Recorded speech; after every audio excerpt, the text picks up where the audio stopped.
Assalamualaikum warahmatullahi wabarakatuh. Alhamdulillahi rabbil alamin. Assalatu wassalamu ala ashrafil anbiya'i wal mursalin Sayyidina Muhammadin wa ala alihi wa sahbihi ajma'in, amma ba'd. Yang saya hormati Dewan Juri, Dewan Hakim, yang saya hormati serta selalu saya banggakan para saudari dan saudara pendakwah Indonesia yang insya Allah selalu dirahmati oleh Allah Subhanahu wa Ta'ala.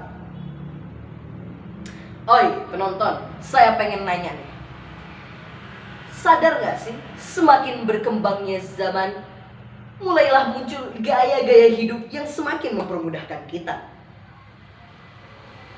Sekarang kalau mau beli barang-barang yang gak ketemu di dunia nyata, tinggal buka HP. Kalau misalnya pergi ke kafe ataupun ke mall lalu gak bawa duit cash, tinggal pakai QRIS. Bahkan di zaman sekarang ini, mau foto sama artis aja tinggal cekrek. AI buatkan foto saya ini seperti sedang berfoto dengan Jennie Blackpink.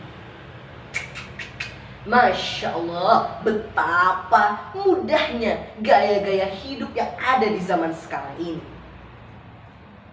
Tetapi ternyata fun fact-nya nih, Allah Subhanahu wa Ta'ala telah menghadirkan gaya hidup yang tak kalah mempermudahkan kita. Bahkan dari gaya hidup ini dapat menjauhkan kita dari hal-hal yang buruk. Nah, kira-kira apa nih? Maka dari itu, izinkan saya berdiri di sini untuk menyampaikan sebuah tausiah yang bertemakan pentingnya gaya hidup halal. Nabi Muhammad SAW pernah bersabda, akan datang kepada manusia suatu zaman di mana seseorang tidak lagi peduli dari mana ia mendapatkan harta, apakah dari yang halal ataupun yang haram. Hadis riwayat Bukhari. Ternyata perkataan dari Nabi besar kita Nabi Muhammad SAW beratus-ratus tahun lalu telah berbukti di zaman kita sekarang ini.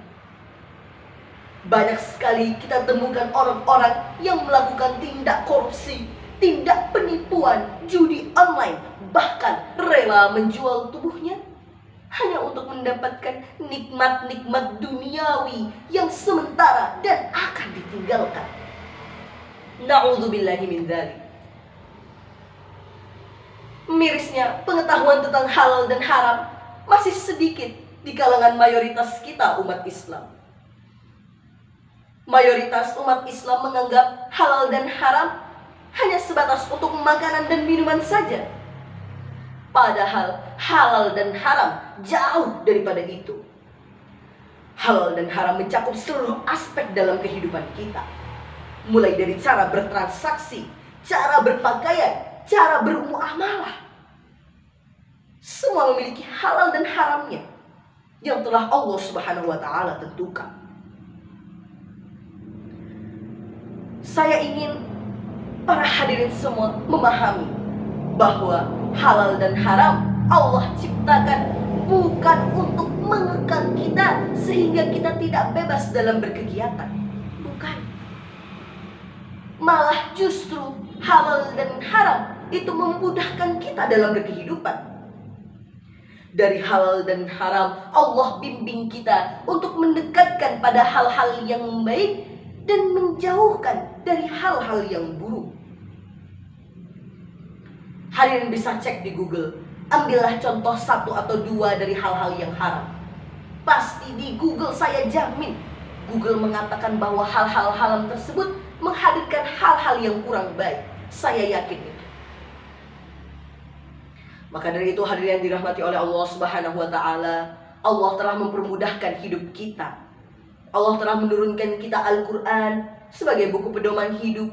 Allah telah menurunkan, mengutus para nabi sebagai contoh bagi kita. Apalagi di era modern ini, pasti semakin mudah bagi kita untuk melakukan hal-hal yang Allah ridhoi. Dan bagi saudara-saudara di luar sana yang masih terjerumus dan masih takut untuk meninggalkan hal-hal yang haram tersebut, ada satu nasihat dari Mufti Meng.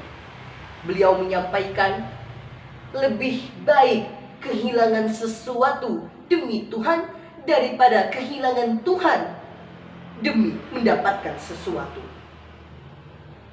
Maka dari itu, marilah kita bersama-sama mengoreksi, belajar lebih lagi tentang apa yang sudah kita lakukan selama kita berkehidupan ini. Apakah kita sudah bergaya hidup dengan gaya hidup yang halal, ataukah kita masih terjerumus dalam hal-hal yang Allah tidak ridhoi atau hal-hal yang haram. Mungkin itu saja yang dapat saya sampaikan. Kurang lebihnya saya mohon maaf. Aqulu astaghfirullahu li wa lakum fastaghfiruh innahu huwat tawwabur rahim. Wabillahi taufiq wal hidayah war ridha wal inayah. Wassalamu alaikum warahmatullahi wabarakatuh.